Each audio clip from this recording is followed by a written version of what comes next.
du sujet. Donc, le sujet, on l'avait initialement intitulé « Socialisation du revenu ».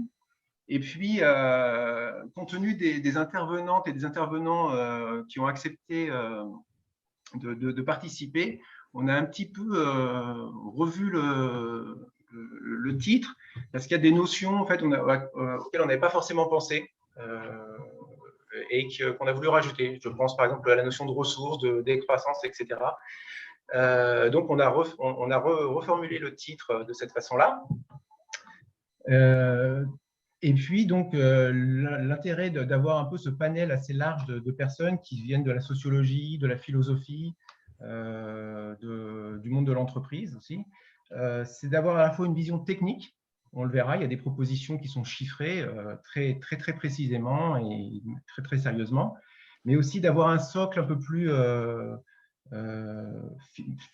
sciences humaines, je dirais, sociologique et également philosophique, pour voir en fait quel impact peuvent avoir ces différentes propositions, parce que bon, dans le maelstrom des propositions, on a du mal à s'y retrouver. Donc là, on va essayer de réfléchir pour voir comment les catégoriser un petit peu et voir en fait surtout au-delà de l'aspect technique, quelle société on veut avec ces propositions. Voilà, donc sans plus tarder, on va commencer avec Maud Simonet, qui est sociologue au CNRS et qui a choisi ce soir de développer une approche féministe du salaire et nous parler du travail domestique ou encore du travail des étudiants et de voir comment ce travail qui est souvent gratuit, met en lumière le lien entre cette gratuité et puis l'invisibilité de ce travail. Voilà, donc Maud, je te laisse la parole, si tu veux bien commencer. Oui, merci. Vous m'entendez bien? Ça va? Ben, merci beaucoup. Très bien, merci. Super, merci.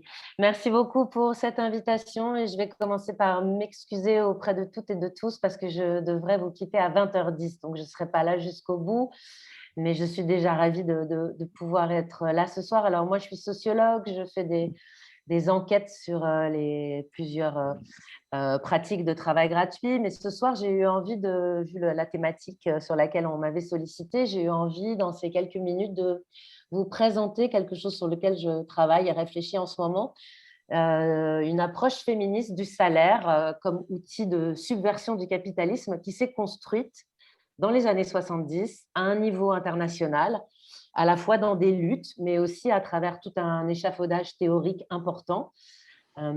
Et c'est une approche qui continue à avoir des échos, une sorte de caisse de résonance aujourd'hui, à laquelle je pense qu'il est important de prêter attention quand on s'intéresse au travail, à sa valeur et à sa rémunération. Alors, en novembre 2018, il y a eu des dizaines de milliers, 60 000 ou 70 000 d'étudiants et d'étudiantes québécoises qui étaient en grève et qui manifestaient dans les rues en appelant à une grève générale des stages pour le début de l'année 2019. Ces étudiants et ces étudiantes, ils défilaient dans les rues de Montréal, par exemple, en criant « ras-le-bol d'être bénévole, un salaire pour les stagiaires, la grève des stages est une grève des femmes ». Il et elle n'en appelaient pas uniquement à un salaire pour les stagiaires, mais en fait plus largement à un salaire étudiant, reprenant une revendication qui avait été portée dans les années 70 par un groupe de militants et militantes américains qui avait produit alors un petit fascicule intitulé « Wages for Students », donc un salaire pour les étudiants. L'un des auteurs de ce petit livre de 1975, George Caffendis, était présent en 2018 et 2019 auprès des stagiaires en grève du Québec. Il était venu soutenir ces comités unitaires du travail étudiant, qu'on appelait donc des CUT, comités unitaires du travail étudiant, qui s'étaient construits depuis quelques années dans les universités et les écoles québécoises et qui cherchaient à travers cette campagne de revendication d'un salaire étudiant, à y construire une grève des stages qui considérait comme la face la plus visible de l'exploitation du travail étudiant. Cette grève des stages, les CUT la désignaient comme une grève des femmes parce qu'ils s'appuyaient sur l'idée que ces stages, lorsqu'ils étaient réalisés par des étudiants ingénieurs, par des étudiants dans la médecine, par des étudiants dans l'informatique, étaient en général rémunérés, ce qui n'était pas le cas pour tous les stages réalisés dans les secteurs dits féminins, l'éducation, la culture, la santé, le social. Faire la grève de ces stages, c'était donc montrer que le système, et en l'occurrence ici toute une partie des services publics québécois, ne pouvait fonctionner sans tout ce travail gratuit, essentiellement fourni par des jeunes femmes. Outre George Cavendish, d'autres militantes des années 70, qui lui sont proches d'ailleurs, sont venues aussi soutenir les comités unitaires du travail étudiant et la grève des stages, par exemple Silvia Federici ou Louise Toupin. Ces deux féministes, italiennes pour la première, québécoises pour la seconde, avaient toutes deux participé dans les années 70, entre 1972 et 1977 pour être plus précise, à ce mouvement féministe international dont les revendications avaient largement influencé la demande d'un salaire étudiant des étudiants new-yorkais de l'époque. Un mouvement féministe international dont Federici, Louise Toupin, mais d'autres aussi, comme Maria Rosa Della Costa ou Selma James aux États-Unis, faisaient partie. Un mouvement qu'on retient sous le nom du Wages for Housework, un salaire pour le travail ménager ou un salaire au travail ménager, pour reprendre la traduction québécoise qu'on lui a donnée alors.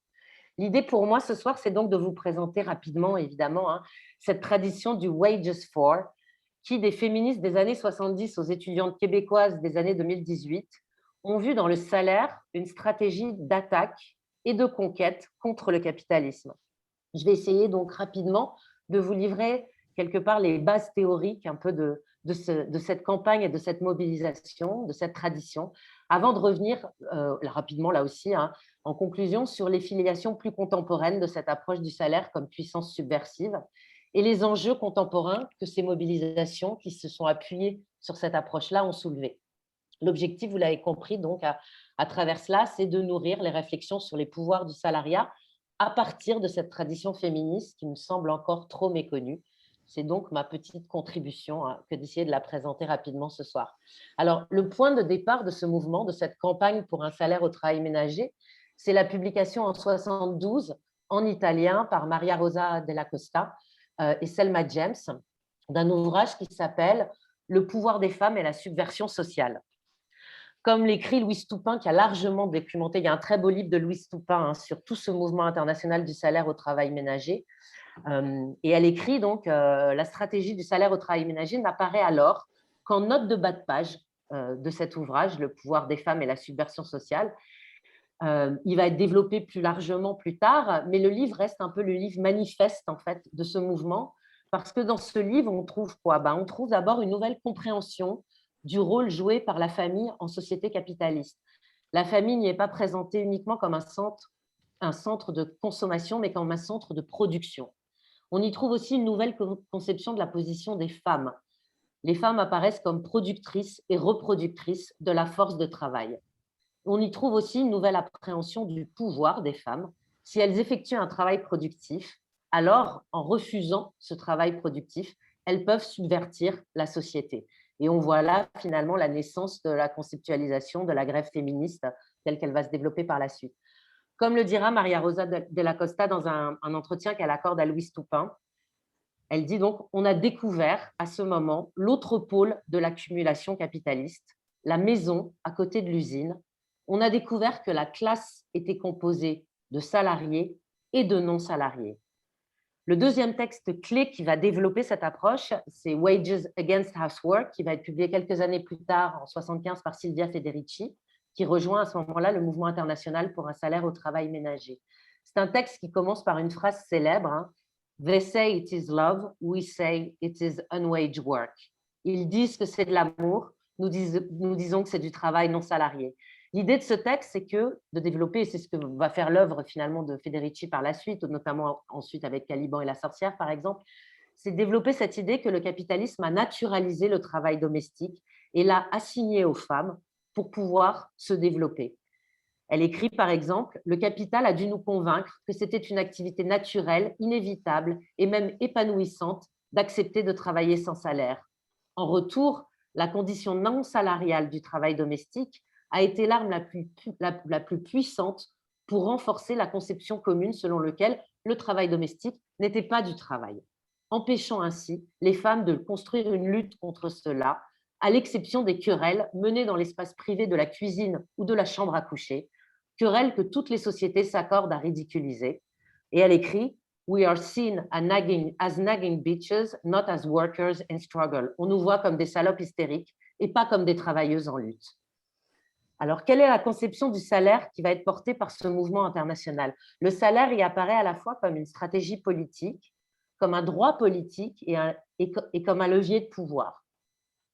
Le salaire apparaît d'abord comme une stratégie politique. C'est une proposition, dira Silvia Federici, une stratégie, dira Louise Toupin, une stratégie qu'elle considère véritablement comme une stratégie radicale, révolutionnaire. L'idée, c'est quoi? C'est de faire payer le capital pour remettre en cause tout le système sur lequel il est construit, d'opposition entre production et reproduction, travail gratuit invisible et travail salarié, la maison et l'usine. Elles disent: nous demandons un salaire pour le travail domestique, non pas au mari, mais à l'État, en tant que représentant collectif du capital, the real man profiting from this work, hein, le véritable homme qui profite de ce travail. Le deuxième point clé, c'est l'idée que le salaire est vu comme un droit politique. D'abord, en ce que le salaire va politiser le travail domestique en le dénaturalisant. L'idée, c'est vraiment de sortir de cette naturalisation, de cette essentialisation du travail domestique, hein, qu'il attribue donc aux femmes, avec l'idée qu'en le politisant, on va aussi le dégenrer. C'est pas un salaire, c'est un salaire finalement pour le travail domestique qui devrait permettre à terme finalement de l'ouvrir aussi bien aux hommes qu'aux femmes. Et l'idée, c'est de faire advenir la travailleuse comme une travailleuse en la séparant de son travail. Hein? You are not that work, vous n'êtes pas ce travail. Aujourd'hui, dans le salariat, vous êtes un postier. Demain, vous êtes un chauffeur. Pardon. Demain, vous êtes un chauffeur de taxi. L'idée, c'est d'arriver à la même dénaturalisation, la même séparation finalement entre le travail et le travailleur. Plus largement, l'idée du droit politique, c'est aussi l'idée de pouvoir entrer en négociation, en bagarre pour ces conditions de travail.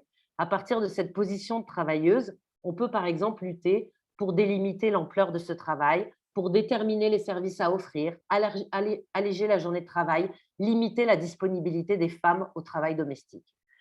Elles pensent d'ailleurs, ces féministes, que la lutte à la maison, construite à partir donc de l'obtention d'un salaire, elle sera bénéfique aussi pour le salariat féminin à l'extérieur de la maison. Toupin écrit ainsi dans son ouvrage: ces emplois féminins sur le marché du travail reproduisent essentiellement les rôles tenus par les femmes à la maison. C'est pour cette raison qu'ils sont si mal payés.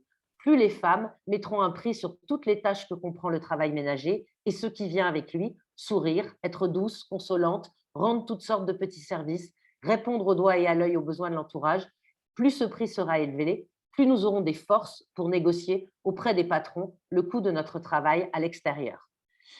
Et donc, on voit déjà cette idée qui est le troisième levier finalement, le troisième pilier de cette conception du salaire, l'idée que c'est un levier finalement politique, avec cette idée que le salaire au travail ménager doit permettre d'ouvrir la classe ouvrière aux non-salariés. Comme le dira Selma James, j'ai commencé à comprendre ce qu'était le Wages for Housework et combien c'était une perspective politique, comment on devait commencer par les travailleurs non salariés plutôt que par les travailleurs salariés, et ensuite aller vers les travailleurs et les travailleuses salariées. Alors que quand on commence par les travailleurs et les travailleuses salariées, on ne va jamais ensuite vers les travailleurs et les travailleuses non salariées.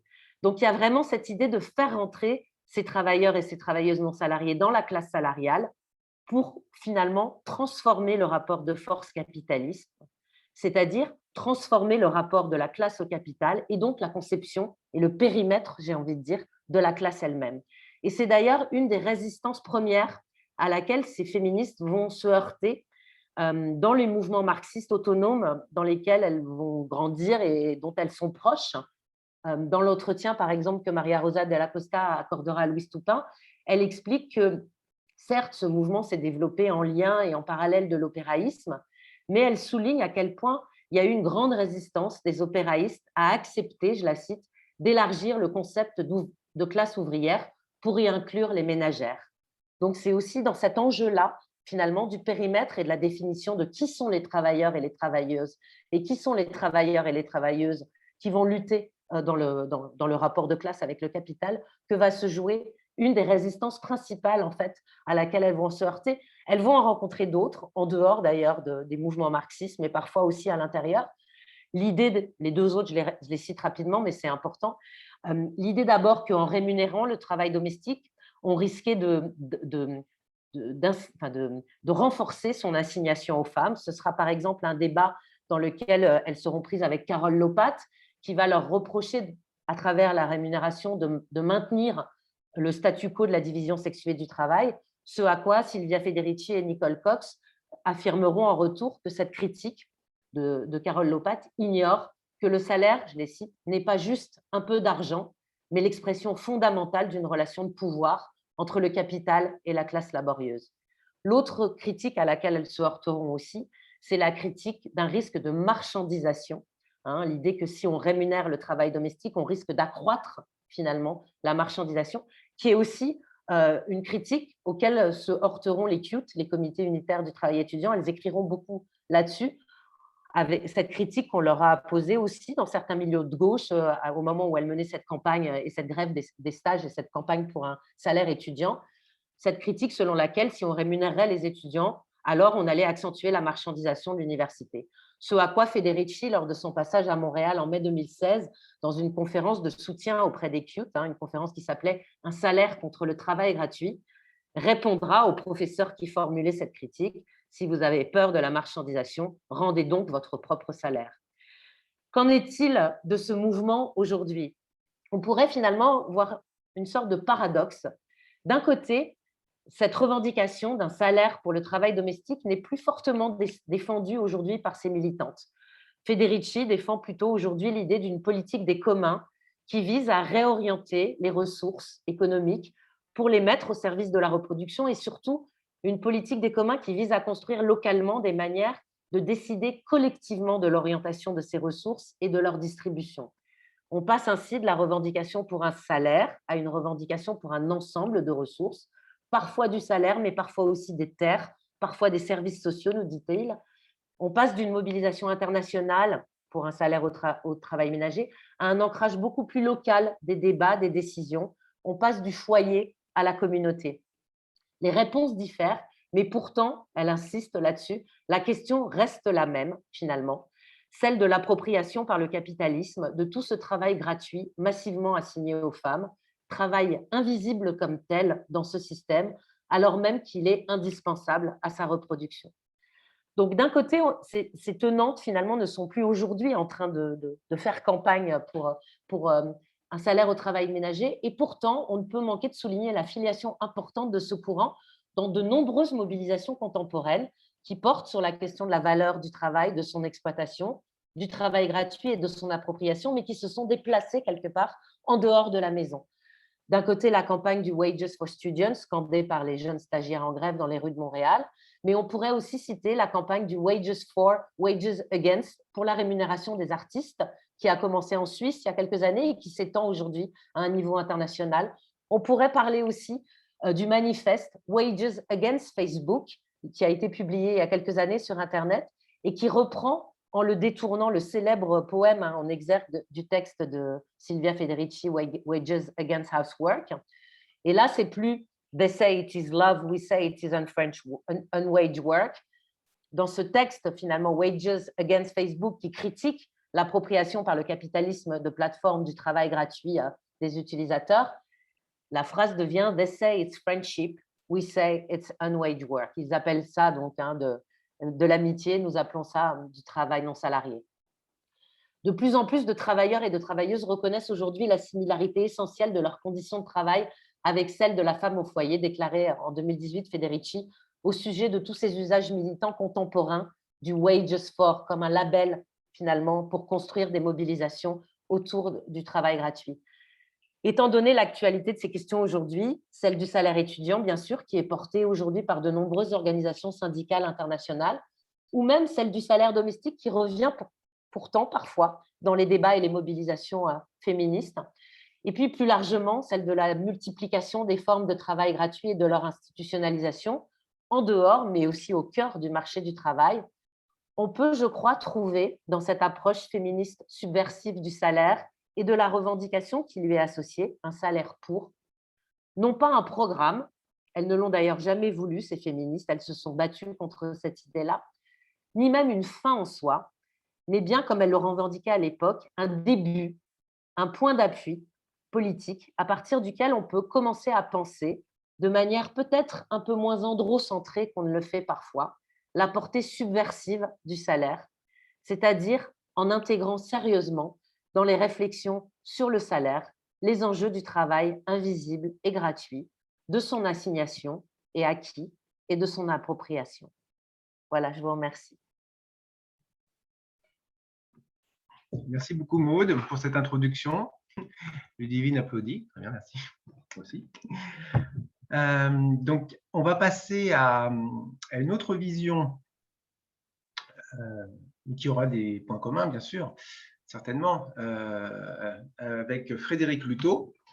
Donc, Frédéric est membre de l'association Salaire à Vie et il défend de son côté donc ce qu'il appelle le PNSI, un premier niveau de salaire inconditionnel équivalent au SMIC et qui permettrait d'avoir, dès la majorité de la personne, un salaire attaché à sa personne et ce qui constitue une nouvelle étape dans la construction sociale du salaire, justement. Donc, Frédéric, on te laisse la parole. Tu peux y aller. Bah, écoute, Frédéric, tu as tout dit, c'est parfait. Ton introduction. Écoutez, merci beaucoup. Bonjour à tous. Oui, effectivement, je vais vous parler du PNSI, donc, dont l'acronyme signifie Premier niveau de salaire inconditionnel. Donc, le PNSI, c'est un salaire à vie, voilà, un salaire à vie au niveau du SMIC, voilà, dès 18 ans et sans condition. Alors, avant d'aller plus loin dans le détail de la mesure, je voulais rectifier un message qui est parvenu donc aux adhérents de ce fédéré qui présentait un peu le PNSI comme un revenu inconditionnel. Alors, on tient beaucoup à la notion de salaire. C'est un premier niveau de salaire inconditionnel. Le revenu, il contient bien entendu le salaire. Mais, par exemple, les dividendes, une rente, des royalties reconnaissent un droit de propriété. On parle aussi de revenus de transfert, revenus d'assistance qui reconnaissent un droit social. Voilà. Donc, le salaire a cette spécificité de reconnaître une participation à la création de valeur. Si je touche un salaire, c'est parce que j'en ai produit la valeur. La définition marxiste, d'ailleurs, de la création la définition marxiste de la valeur ajoutée produite par le salarié considère que le salarié, il produit ce qu'appelle Marx appelle le travail nécessaire, il produit son salaire avec la partie du travail nécessaire, et il va aussi produire avec le surtravail, ou le travail extra, comme appelle Marx aussi, la plus-value. Voilà. Donc la valeur ajoutée se décompose donc en travail nécessaire et surtravail, donc le salaire étant le travail nécessaire. Donc il produit sa propre valeur. Nous proposons de donner un salaire à tout le monde. Donc là, et on va voir qu'on n'est pas très éloigné de l'intervention de Maude juste avant moi. C'est-à-dire qu'à partir de ce moment-là, nous reconnaissons que tout le monde dans la société produit de la valeur et doit donc en percevoir une partie. Donc le travail, donc là on touche à quelque chose qui peut vriller un peu la tête et notamment qui vient contredire à peu près toute la théorie économique traditionnelle qui considère effectivement que la création de valeur se fait au sein de l'entreprise, donc notamment en emploi. Donc nous, en proposant un PNSI, on considère que le travail ne se limite pas justement à la production en emploi. Il y a des millions de personnes, d'accord, qui produisent sans salaire, qui produisent de la richesse, qui produisent de la valeur sans salaire. Alors, j'avais prévu de faire un petit topo sur notamment, par exemple, un exemple comme le travail de reproduction sociale. Je pense que Maude a parfaitement expliqué comment on pouvait élargir le concept de classe ouvrière justement au travail des femmes, comment elles contribuaient complètement à la construction du PIB. Il y a même des féministes, on leur doit ce travail de recherche absolument exemplaire sur ce domaine, qui est absolument, à mon avis, essentiel, ce qu'a raconté Maude juste avant, pour comprendre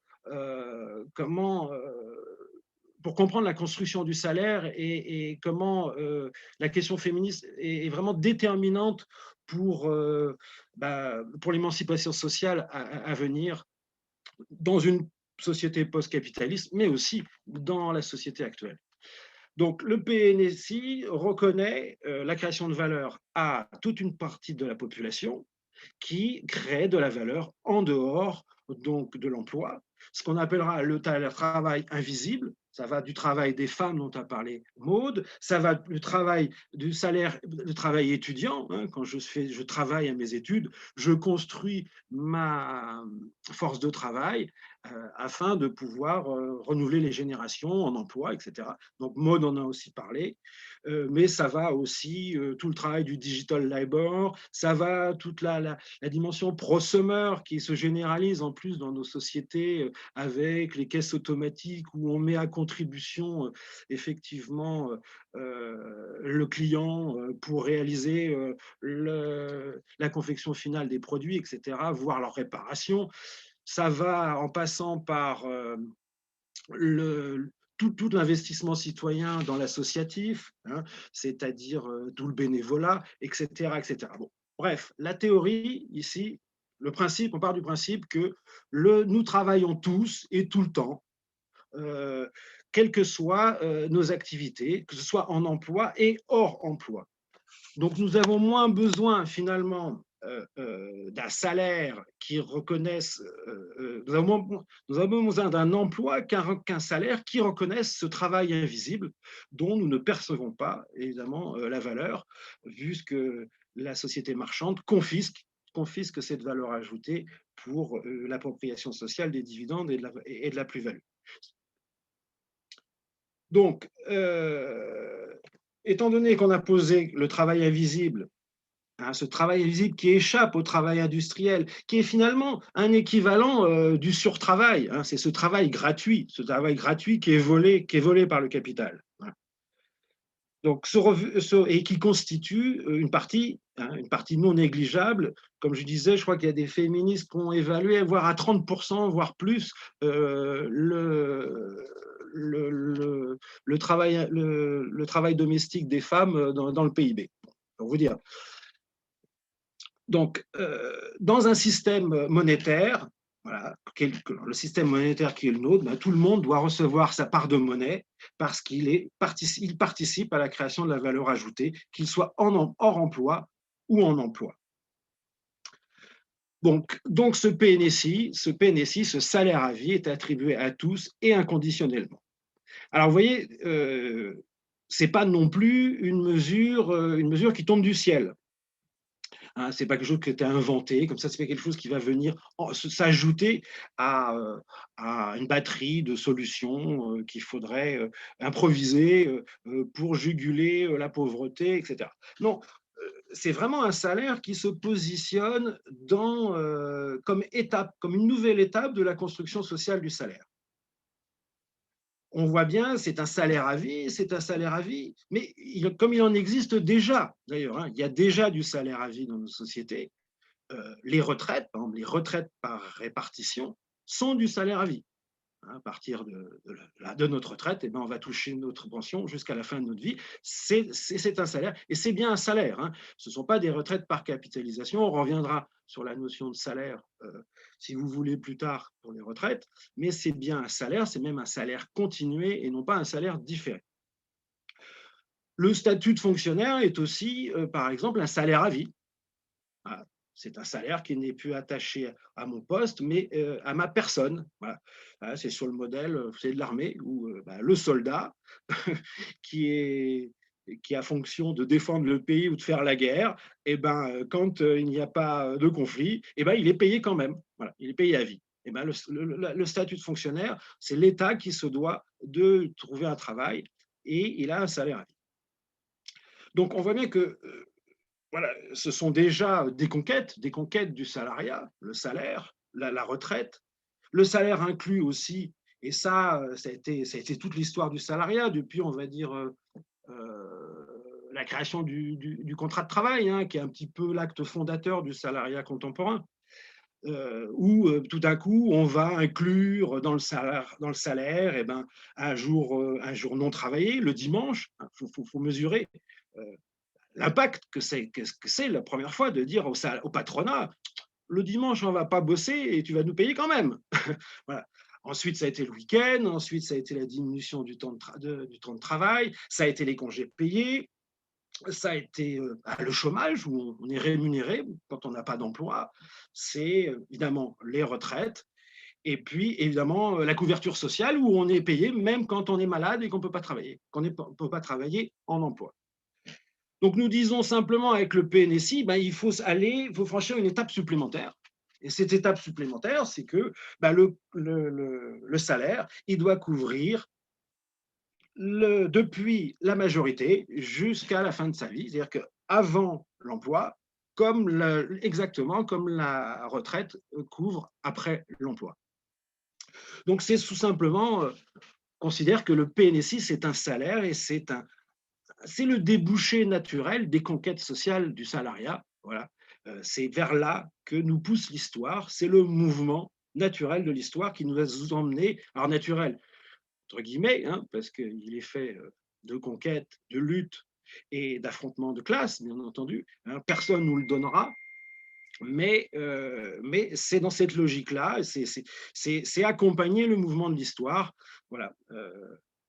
Donc, le PNSI, un SMIC à vie, d'accord. Donc, l'idée, c'est que je touche le SMIC, voilà.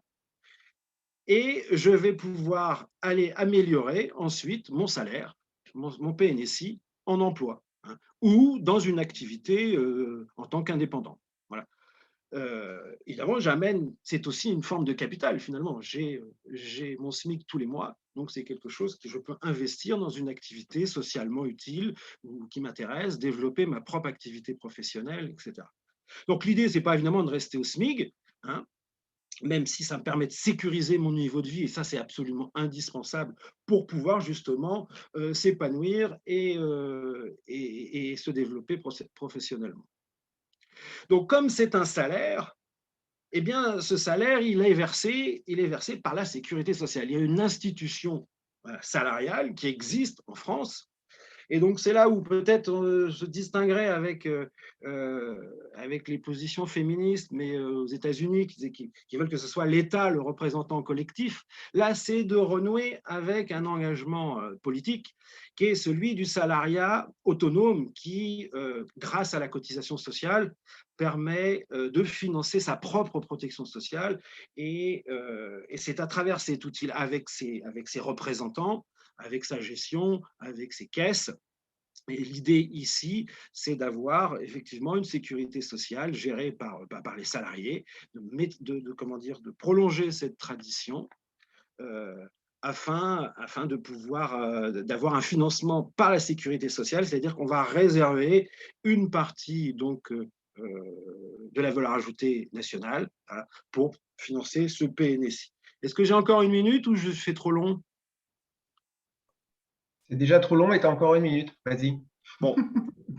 Allez, vas-y. Voilà, en plus, bon, très rapidement, pour ce qui est du financement, parce que maintenant, voilà, c'est toujours la question, combien ça coûte tout ça. Donc, évidemment, 1 500 € à 50 millions d'adultes, ça fait 900 milliards. Bon, mais l'idée, ici, encore une fois, c'est un salaire. Donc, il va falloir enlever toutes les personnes qui touchent déjà un salaire, donc qui vont avoir leur PNSI, mais finalement, qui est déjà inclus dans leur salaire.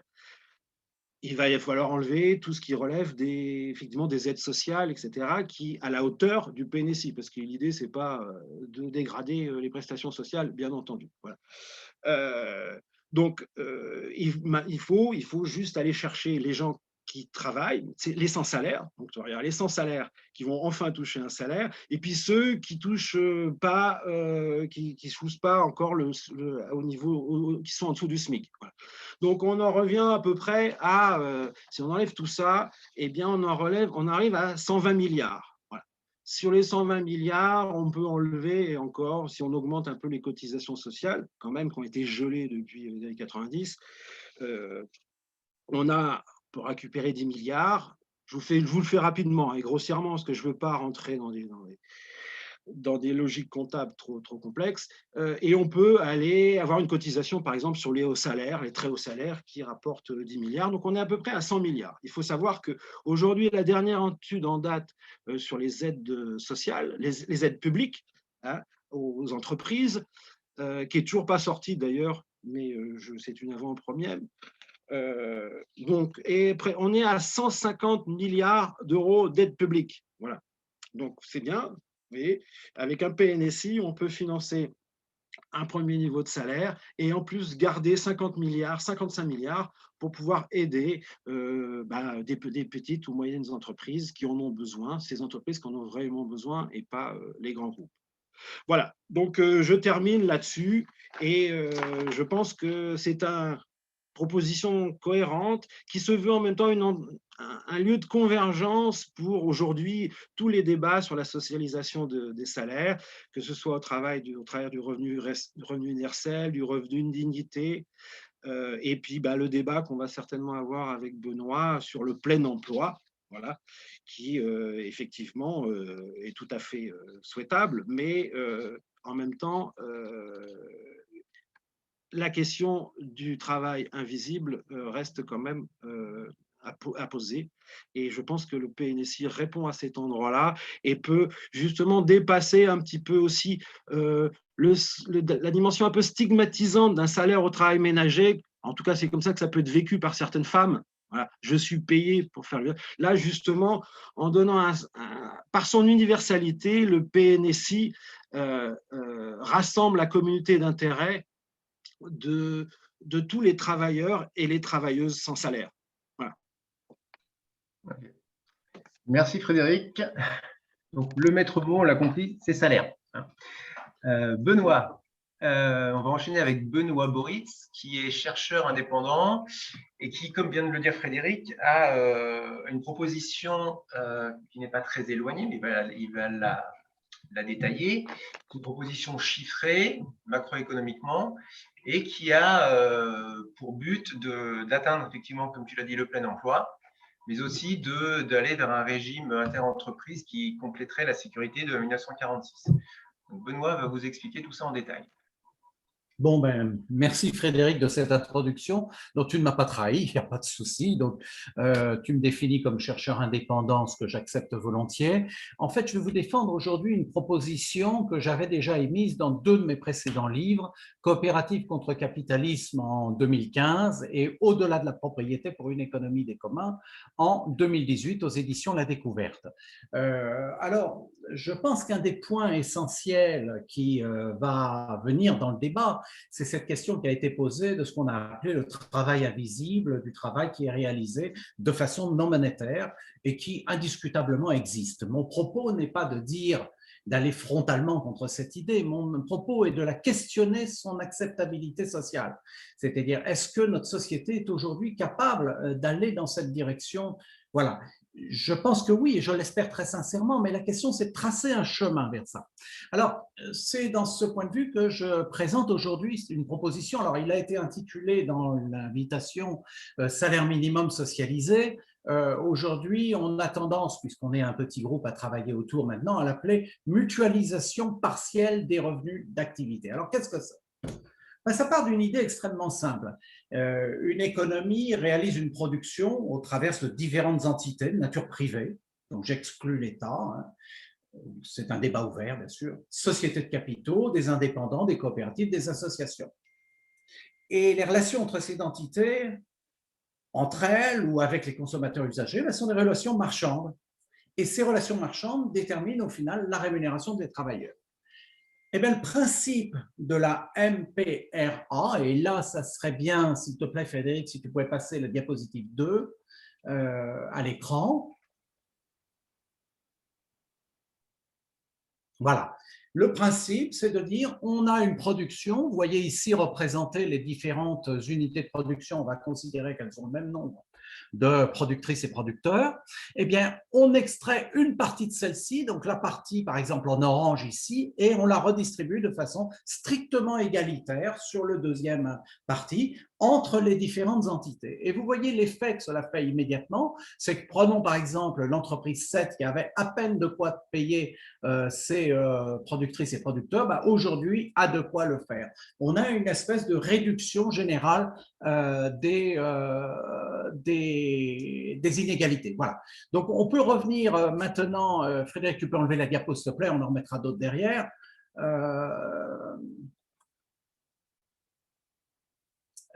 Voilà, donc en fait, c'est ce principe. Ce principe, ça consiste à mettre hors marché une partie de la production pour qu'elle soit distribuée de façon totalement égalitaire. Eh bien, ce principe, il va nous permettre d'atteindre 3 objectifs. Le premier, et je pense que c'est toujours un objectif d'actualité, c'est d'aller vers le plein emploi. Et quand je mets devant le plein emploi, je mets aussi bien plein emploi indépendant que salarié. J'insiste bien sur ces 2 termes. Alors, sur l'emploi, je crois qu'il y a une erreur à ne pas commettre, c'est de considérer que le chômage, c'est une affaire d'activité. Ben non, ce n'est pas une affaire d'activité. Dans la réalité, tout le monde est capable d'avoir une activité. La véritable question qui est posée vis-à-vis du plein emploi, c'est d'obtenir un revenu décent de son activité. Et dans nos sociétés, le revenu jugé décent, c'est le SMIC. C'est-à-dire que très concrètement, quand on voit des travailleurs Uber qui ont à peine de quoi vivre en faisant des horaires de dingue, ben pour moi, on n'a pas résolu le chômage réellement là-dessus. Alors, pourquoi extraire une partie de la production pour garantir à toutes et à tous le SMIC, par exemple, va permettre d'aller vers le plein emploi? Ben, c'est très simple. Si une entreprise embauche, eh bien, la partie du salaire qui sera inférieure au SMIC, c'est plus elle qui la paye. C'est pris en charge, non plus par l'État, mais par l'ensemble des entreprises. C'est-à-dire qu'on met en contribution l'ensemble des entreprises. Et ça incitera d'office les entreprises à embaucher, puisqu'elles diminueront leurs risques. Je vais même aller plus loin. Une entreprise, ben, elle a tout intérêt à embaucher au SMIC, puisqu'en fait, celui-ci est pris en charge par l'ensemble des entreprises. Et ce que va produire le salarié, ben, ça formera son profit, tout au moins une partie, la partie non mutualisée. Donc, on peut dire qu'il y aura une profusion d'offres d'emploi. Et comme les individus, évidemment, ils ne sont pas fous, ils exigeront plus que le SMIC, ben le SMIC deviendra l'exception dans cette société, alors que c'était le lot de 13% des salariés aujourd'hui. De même, si vous voulez lancer en tant qu'indépendant, ben vous voyez garantir d'office le SMIC. Et très franchement, je pense qu'il y a toute une série de projets qui existent, notamment dans le domaine écologique social, où beaucoup de gens souhaiteront se lancer leur coopérative, avoir un emploi qui répond indépendant, autonome et qui répond à leurs aspirations. Et je pense que ça, c'est un biais pour, en quelque sorte, sortir du capitalisme par le travail autogéré. Alors, pour vous donner une petite idée de chiffres, j'ai réalisé un calcul macroéconomique qui montre que pour l'année 2019, alors, vous retrouverez tout ça sur pleinemploi.org.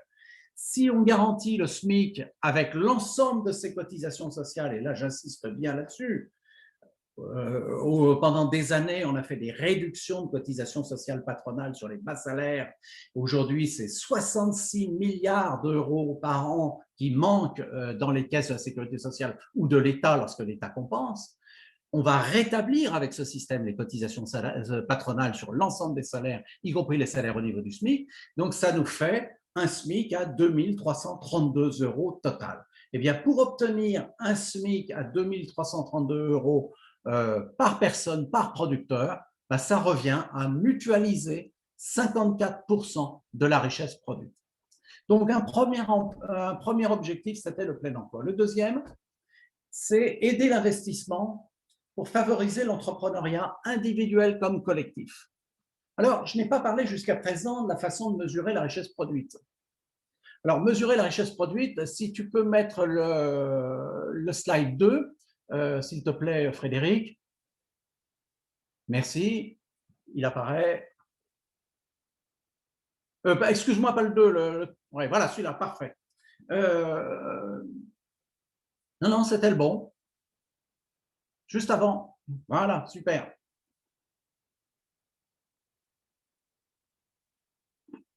C'est pas celui-là. Hein? Voilà, merci.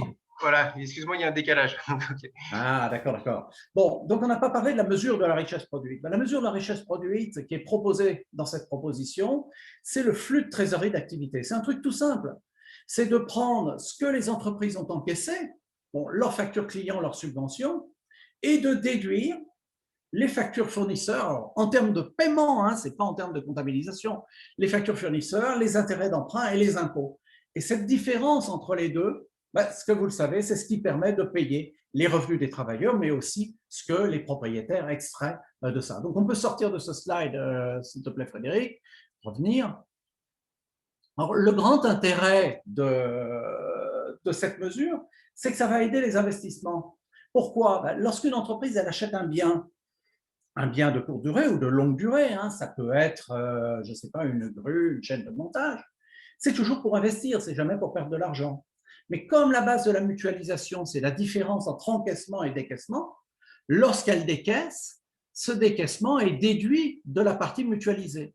Donc, ça revient à une subvention. Tout à l'heure, on a parlé de 54%.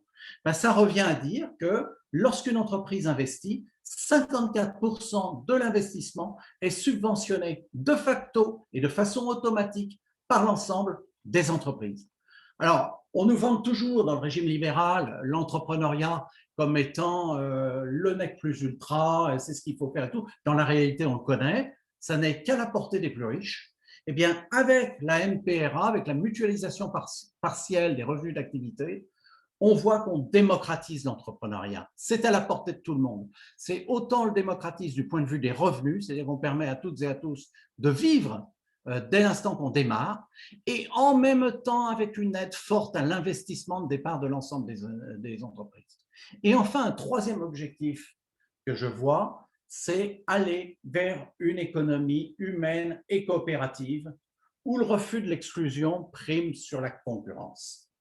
Alors, avec la MPRA, très honnêtement, on n'a pas fait disparaître la concurrence. Hein. On peut discuter à l'infini si cette concurrence est souhaitable ou pas. C'est un très, très grand débat. Et ce n'est pas le débat de ce soir. Mais je pense une chose qui est certaine et qui nous réunit tous, c'est de dire que son caractère inhumain est à rejeter. En gros, ça veut dire que le moins-disant en termes de rapport qualité-prix, on n'accepte plus qu'il provoque des délocalisations, donc du chômage, ou encore l'ubérisation de l'économie. Et c'est pour ça qu'il y a une limite à poser. Cette limite à poser, c'est l'exigence que toute personne qui veut un emploi en obtienne un et paye au moins ensuite. Alors, la MPRA, quand vous regardez ça, c'est une façon d'obtenir une économie beaucoup plus résiliente où les entreprises, en tant qu'unité de production, commencent enfin à devenir solidaires. Parce que pour moi, il n'y a pas que les entreprises capitalistes dans l'économie actuellement. Il y a aussi toute l'économie coopérative. Lorsque l'une d'entre elles va mal, elle est de facto aidée par les autres dans les rémunérations. Et inversement, lorsqu'elle va bien, elle va mettre au pot commun une partie de ce qu'elle a réalisé. Alors, comment ça va marcher concrètement, allez-vous me dire, parce que c'est gentil conceptuellement de dire on extrait quelque chose de l'économie puis on le redistribue de façon strictement égalitaire. Il va y avoir des entreprises gagnantes et puis des entreprises perdantes à ce système, comme on l'avait vu dans le premier schéma. Donc, pour que ça marche, il n'y a pas 36 000 solutions.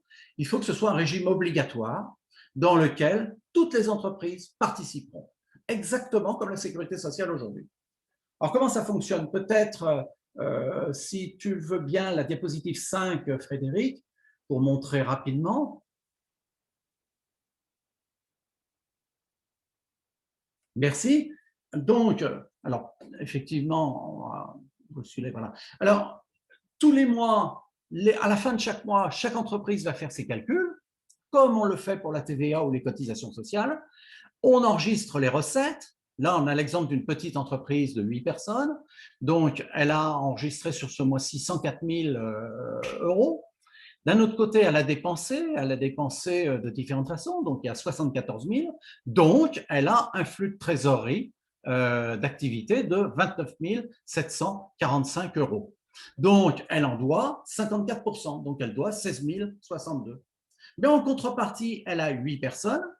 Donc, l'entreprise doit théoriquement recevoir 2 332 euros fois 8 personnes, c'est-à-dire 18 656 euros. C'est-à-dire qu'en net, l'entreprise recevra 2 594 euros. Donc là, on a bien deux cas de figure. Le cas de figure où une entreprise doit plus qu'elle ne doit recevoir, donc elle paye la différence au régime et le régime va payer ensuite les entreprises bénéficiaires en contrepartie. On peut sortir peut-être de ce slide, Frédéric, si tu le veux bien.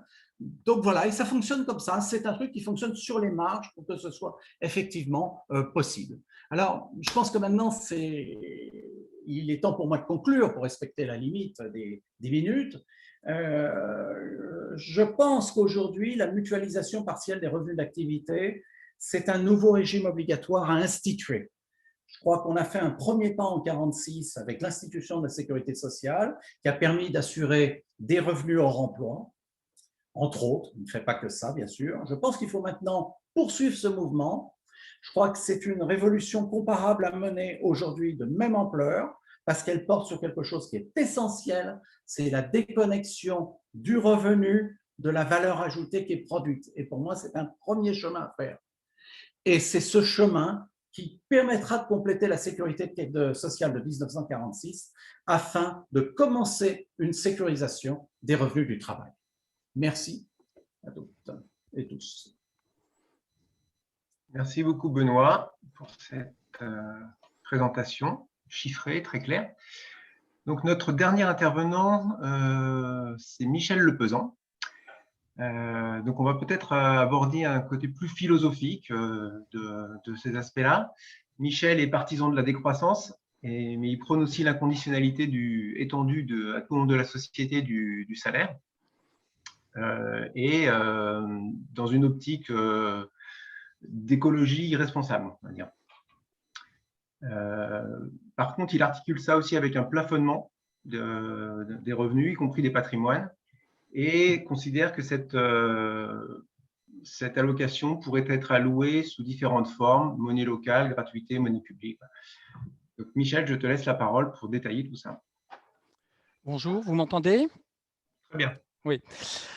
Merci donc pour cette invitation. Je vais essayer de faire assez vite pour pouvoir retrouver du temps, un peu d'échange avec Maud Simonet. Donc, je vais ne pas parler trop vite. Alors, j'ai préparé par l'écrit, comme ça, c'est plus simple. Donc, tout le monde sait que dans la famille du revenu universel, c'est le terme le plus vaste que l'on puisse trouver, les variantes sont nombreuses et parcourent tout l'échiquier politique. La plupart du temps, on utilise cette hétérogénéité à base d'amalgames et d'objections pénibles pour déconsidérer paresseusement n'importe quelle variante. Par exemple, moi, la variante que je défends, des fois, elle est accusée d'être libérale, etc. Bon. Plutôt que de voir dans cette hétérogénéité une source de confusion, pourquoi ne pas commencer par se demander quels pourraient être les éléments du plus petit dénominateur commun de toutes les variantes de revenu universel? J'en vois au moins deux. Premièrement, répondre à la question des moyens à mettre à disposition de tout humain pour qu'il puisse mener dignement une vie humaine. La question des moyens, ce n'est pas simplement celle des besoins, c'est aussi la question du sens. C'est pourquoi je vois, moi, un deuxième point commun, même chez Friedman, par exemple, qui va être très, très loin avec son impôt négatif. Et là, je trouve une des très bonnes formulations, je la trouve chez Hartmut Rosa au début de son livre qui s'appelle « Accélération aliénation ». Il faut revenir à la question sans doute la plus importante pour nous êtres humains, qu'est-ce qu'une vie bonne? Ces deux questions, donc quels moyens pour quelle vie bonne, il me semble que c'est le point commun de toutes les propositions de revenus universels. Il ne me reste plus maintenant qu'à montrer en quoi la proposition que je défends avec Baptiste Milondo, la proposition décroissante, en quoi la proposition donc, de revenu inconditionnel est différente. Donc, quel est le point de vue, je dirais, de certains décroissants en faveur du revenu inconditionnel? Je commence par dire qu'il ne s'agit pas de n'importe quelle décroissance. Là aussi, on a l'habitude de beaucoup d'hétérogénéité dans les définitions de la décroissance. La définition que j'adopte et que je défends avec d'autres, c'est la décroissance comme socialisme sans croissance. C'est une définition que j'ai trouvée dans un article récent défendu par Timothée Paric et Giorgio Callis. Donc, un socialisme sans croissance. Ça peut sembler un peu surprenant de définir la décroissance comme un socialisme, parce que d'habitude, on la définit plutôt comme une variante radicale de l'écologie. Mais je vais essayer de montrer que non, la décroissance, c'est effectivement une référence au socialisme. Alors, pas n'importe quel socialisme, je le dis d'emblée, aucune révérence au socialisme marxiste. Mais au contraire, des références à l'intention première d'un Pierre Leroux quand il définit le socialisme par opposition à l'individualisme, des références aux socialistes utopiques d'avant la bifurcation productiviste des socialismes marxistes et sociodémocrates, des références à l'anarchisme d'un Pierre Kropotkin, des références même au très jeune Marx de 1844, je m'arrêterai là, et des références aussi à comment dire, ce qu'on appelle aujourd'hui l'école de Francfort, pas simplement Hartmut-Rosa que j'ai évoqué, mais Axel Honneth. Alors, quelle peut être, dans ce cas-là, une proposition socialiste sans croissance en faveur du revenu inconditionnel? Je vais faire une réponse en 3 temps. Quel principe? Quelle rupture? Quelle souplesse? Quel principe? Ben, je vais proposer, pour faire très vite, 2 principes. Un principe social tout d'abord, un principe écologique ensuite. Je commence par le principe social en faveur d'une conception décroissante du revenu inconditionnel. Et je cite, puisque je l'ai évoqué il y a un instant, Kropotkin. Nous sommes riches dans les sociétés civilisées. Pourquoi donc autour de nous cette misère? Pourquoi ce travail pénible abrutissant des masses? Et chez Kropotkin, par exemple, on va trouver la distinction entre une société riche et une société des riches. Dans une société riche, c'est la richesse des riches qui crée la misère.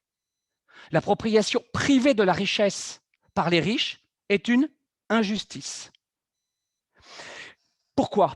Là aussi, on trouve chez Kropotkin, mais j'ai rangé ma pléiade tome 2 des œuvres complètes de Marx, dans lequel on trouve exactement la même idée. Je prends l'expression chez Kropotkin, les moyens de production sont l'œuvre collective de l'humanité. C'est-à-dire qu'il n'y a pas une classe qui serait la classe des producteurs. Et on voit là une remise en cause de la distinction, selon moi, bourgeoise entre travail productif, activité productive et activité improductive. D'autant plus, et là je me régale quand je lis ça chez Kropotkin, il est matériellement impossible de déterminer la part qui pourrait appartenir à chacun dans la production actuelle de richesse. Autrement dit, quand on entend la fable méritocratique selon laquelle certaines personnes mériteraient plus que d'autres parce qu'ils auraient produit plus que d'autres, qui nous en donne précisément le calcul et la démonstration comptable? Pour le moment, je m'en tiens à l'idée qu'il est impossible de déterminer cette part-là. Voilà donc déjà de quoi très facilement justifier ce que je pourrais appeler une première inconditionnalité du revenu inconditionnel, puisque tout le monde contribue à produire la richesse, alors le partage de la richesse ne doit exclure personne. Si le RI est financé par le partage, alors il n'a pas vraiment un coût et n'est pas une charge. Je ne me pose donc pas le problème du financement du revenu inconditionnel. Pour le deuxième principe, je prendrai un principe écologique tout à fait classique, l'indicateur de l'empreinte écologique, qui peut facilement nous fournir donc un deuxième principe.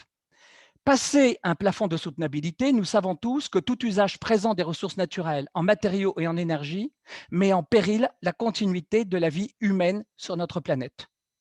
Il y a donc là un choix écologiste pour les limites qui doit être politiquement assumé. Ce choix écologiste pour les limites, il signifie très clairement que nous devons systémiquement penser en termes de plancher et de plafond. En termes de plancher, en dessous duquel, si les besoins de base ne sont pas garantis, alors la vie d'un individu est menacée. Et en termes de plafond, parce qu'au-dessus d'un certain plafond d'insoutenabilité, c'est la vie d'une espèce, pas simplement humaine, mais les éléphants ou les abeilles, qui est mise en danger. Cet encadrement entre plancher et plafond définit ce que les Amis de la Terre nomment un espace écologique.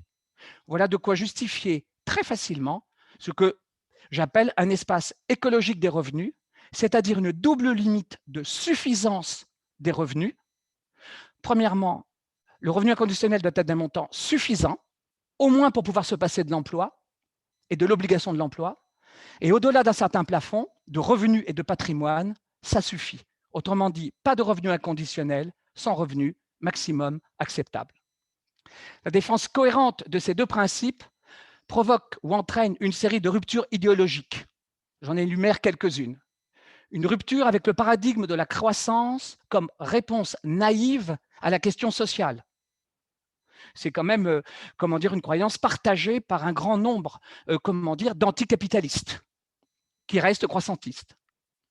Deuxièmement, ce paradigme de la croissance, ce n'est pas seulement la priorité accordée à l'économie en dernière instance, c'est l'encastrement de la société dans l'économie, c'est-à-dire tout devient affaire de calcul économique.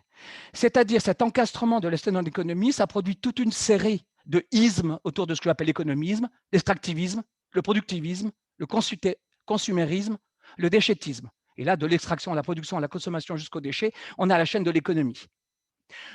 Puisque je suis dans la série des ismes, c'est aussi une rupture avec l'industrialisme, l'utilitarisme, le travaillisme, le propriétarisme, le technologisme.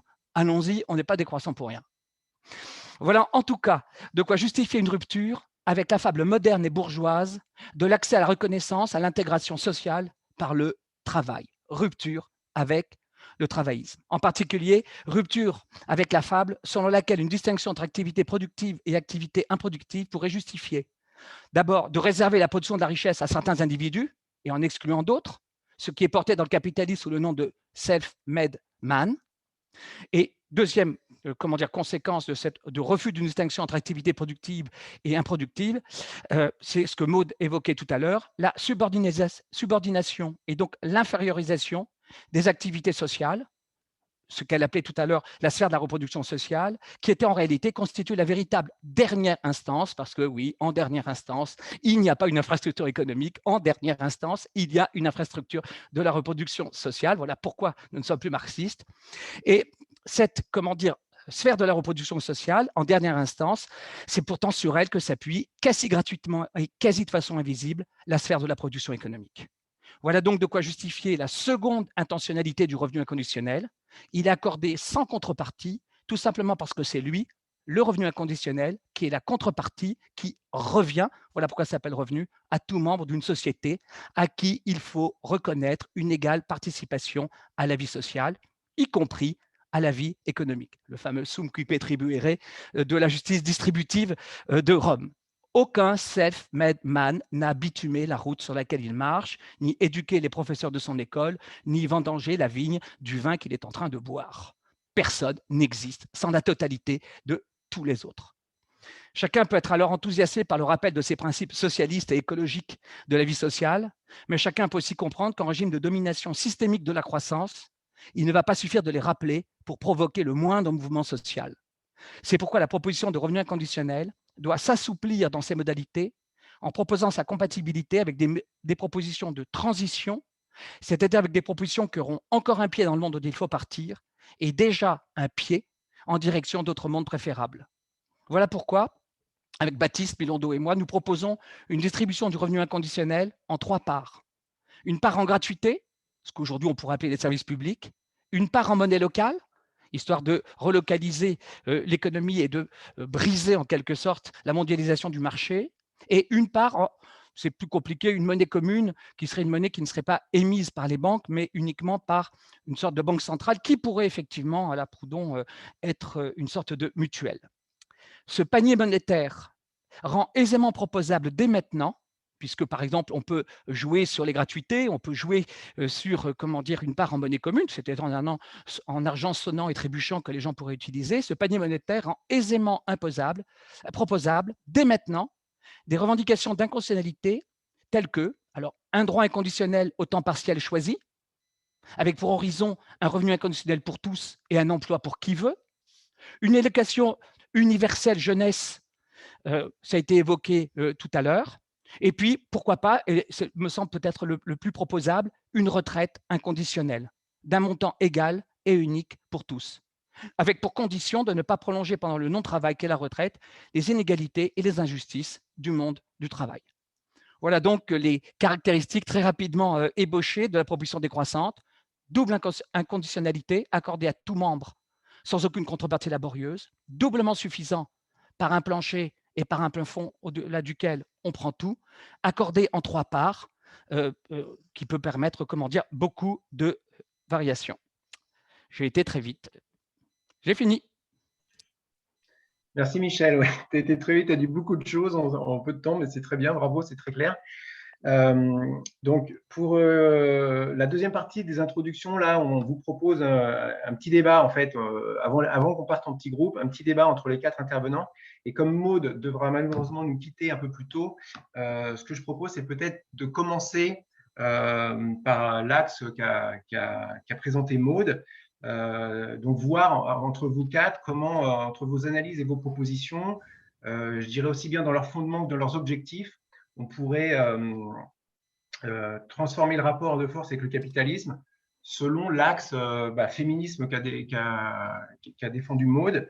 Et peut-être aussi, Maude, parce que ce que tu as dit à la fin de ton intervention, j'ai noté qu'aujourd'hui, on s'orientait, certaines personnes dont j'ai oublié le nom, mais s'orientent plutôt vers une politique des communs aussi. Donc peut-être ces deux actes, le féminisme et la politique des communs. Et voilà, donc on vous laisse discuter entre vous si quelqu'un, un de vous quatre, veut prendre la parole en premier, et puis après vous autogérez et allez. Peut-être Maud, si tu veux. Non, je voulais réagir aussi au spectre qui entre ce débat. Je crois que c'était dans le chat qui disait que c'est celui de Bernard Friot. Évidemment qu'il est présent là dans les références et les échanges. Moi, c'est quelqu'un avec qui je travaille et je discute depuis bien longtemps. Donc voilà, je pense que c'est effectivement quelqu'un qui aurait pu aussi discuter avec nous de tout ça aujourd'hui. Non, mais je ne sais pas exactement par où prendre les choses. Disons que l'entrée par le travail invisible, elle questionne pour moi d'un côté la perspective en termes d'emploi et de l'autre côté la perspective en termes de revenus universels, mais je vais le dire de manière un peu rapide, alors je ne sais pas si ça a du sens. Disons simplement que moi, une partie du travail que j'ai pu faire, alors là, pas que je vous ai présenté, mais que j'ai pu documenter sur toutes les formes de travail gratuit aujourd'hui et la manière dont elles sont développées, soutenues, tendent à montrer à quel point le travail invisible et le travail gratuit, qu'on pourrait spontanément comme ça opposer à l'emploi, en fait, théoriquement, est en réalité au cœur des logiques de l'emploi aujourd'hui, c'est-à-dire qu'il me semble que l'emploi tel qu'il fonctionne aujourd'hui, hein, alors il ne fonctionne pas évidemment dans un régime de plein emploi, mais l'emploi tel qu'il fonctionne aujourd'hui est perclus de travail gratuit à tous les niveaux, dans toutes les étapes, qui est fortement institutionnalisé. On a parlé ici du travail domestique, donc qui est la base et l'envers, on disait, du capitalisme, hein, comme disaient les féministes marxistes que j'ai évoqués tout à l'heure. Mais on a évoqué le bénévolat, on pourrait évoquer le service civique, on pourrait évoquer les stages non rémunérés, on pourrait évoquer toutes ces formes finalement qui sont institutionnalisées aujourd'hui dans des espèces de carrières qui se construisent entre l'engagement et puis l'emploi qu'on devrait avoir et le fait, ce qu'ont documenté les sociologues américains et qu'ils ont appelé du hope labor. Je suis prêt à travailler gratuitement aujourd'hui ou très peu payé aujourd'hui dans l'espoir d'avoir demain le boulot que j'essaye d'obtenir ou que je rêverais d'obtenir. Donc, on a aujourd'hui en fait toute une construction de zones grises qui fait qu'en réalité, entre le travail gratuit et l'emploi, on a toute une zone grise dans laquelle se sont construites et institutionnalisées des carrières véritablement avec des étapes, avec du coup certes une socialisation à l'attente de l'emploi, mais aussi à sa décorrélation, c'est-à-dire qu'en fait, on apprend à travailler pour un petit peu d'argent, un petit peu de droits, dans l'espoir demain d'avoir un peu mieux, et avec finalement une espèce d'apprentissage de la déconstruction des institutions qui sont au cœur de l'emploi. Donc, c'est un état finalement dans lequel l'emploi est déjà complètement miné en fait par ces enjeux du travail invisible et gratuit. Moi, c'est ce que j'ai essayé un peu de documenter dans mes enquêtes de terrain et qui rend effectivement très difficile l'idée d'un retour en arrière dans lequel on pourrait retrouver de l'emploi qui serait de l'emploi vraiment protecteur. Voilà, donc il y a cet enjeu-là que je soulèverais peut-être par rapport à mon prisme du travail gratuit par rapport à l'emploi. Et puis du côté du revenu universel, l'enjeu que moi j'avais soulevé à un moment donné, il est double, mais ce n'est pas forcément ce qui était évoqué là, mais il y a premièrement un enjeu pour moi, autour du fait que le revenu universel, en fait, voilà, je vais le dire dans l'autre sens, quand les féministes ont proposé finalement de rémunérer le travail domestique, elles l'ont fait soit comme dans la formule que je vous ai présentée, donc avec l'idée d'un salaire qui serait payé par l'État, etc. Donc la formule plutôt marxiste, avec l'idée qu'en faisant ça, on allait subvertir le rapport social qui est au cœur de ce travail domestique, qui est le rapport capitaliste. on a au même moment d'autres féministes matérialistes comme Christine Delphi, par exemple, qui vont proposer plutôt une autre lecture, qui vont dire le travail domestique, finalement, ce n'est pas la classe des capitalistes qui se l'approprie, c'est la classe des hommes. Il est au cœur d'un autre rapport social qui est le rapport patriarcal. Et donc, on va proposer aux maris de payer, finalement, ce travail qu'ils volent à leurs femmes. Et donc, en proposant ça aussi, finalement, c'est une autre proposition, mais dans les deux cas, j'ai envie de dire, on a des propositions où l'idée de rémunération vient subvertir complètement le rapport social, c'est-à-dire vient attaquer un rapport de domination de l'intérieur. La question que je me pose moi par rapport au revenu universel, c'est où est-ce que ça attaque en fait? Quel rapport de domination on attaque et où est-ce qu'on l'attaque? C'est loin d'être évident et du coup, où est-ce qu'on met en cause véritablement les formes de mise au travail qui sont produites par ces rapports sociaux? C'est-à-dire, qu'est-ce qui nous garantit que finalement, au bout du compte, on n'attende pas toujours des femmes d'aller s'occuper des gamins à l'école en bas, des personnes âgées, des proches, etc. Qu'est-ce qui nous garantit qu'on ne l'attendra pas encore plus, j'ai envie de dire, parce qu'il y aura un revenu qui est versé à tout le monde. Et donc, en fait, il y a aussi cet enjeu, pas simplement, encore une fois, de la rémunération, mais cet enjeu du rapport social qui est au cœur des formes de division du travail et qui fait que le travail gratuit, il est assigné à certains et à certaines, j'ai envie de dire, et qu'il n'y a pas une égalité dans les formes d'assignation à cet endroit-là. Et du coup, la question du salaire me semble être, parce que le salaire oblige à une discussion collective à un moment donné sur les institutions, sur les répartitions, sur les degrés, oblige à un moment donné à discuter de ces questions d'assignation et peut-être à les attaquer dans leur fondement. Donc voilà, c'est juste pour dire que c'est par rapport à ces enjeux de travail invisible. Voilà. Après, moi, j'ai pas, vous l'avez entendu, je vais devoir vous laisser, donc je ne vais pas en dire plus. Je n'ai pas de programme à proposer. Mon programme à moi, c'est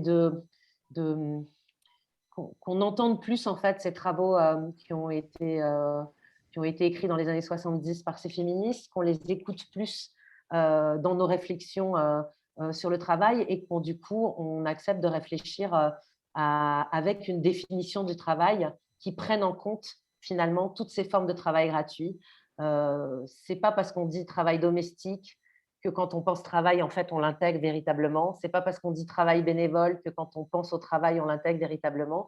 Et pourtant, je pense qu'il y a un vrai enjeu presque épistémologique et politique à toujours penser à de quel travail on parle et de quel travailleur, en réalité, on parle quand on parle du salaire, de la rémunération, etc. Et il y a un enjeu, du coup, à écouter ces travaux-là pour aussi désandrocentrer et toujours, finalement, je disais un peu en provoquant dans l'intro de mon bouquin Travail gratuit, qu'il faudrait pas simplement rajouter les femmes à nos pensées universelles, mais à un moment donné, peut-être renverser l'universel et penser tous les travailleurs et les travailleuses comme des femmes pour pouvoir ouvrir aussi d'emblée, j'ai envie de dire, notre définition du travail et peut-être complexifier ces enjeux-là parce que finalement, le capitalisme, qu'on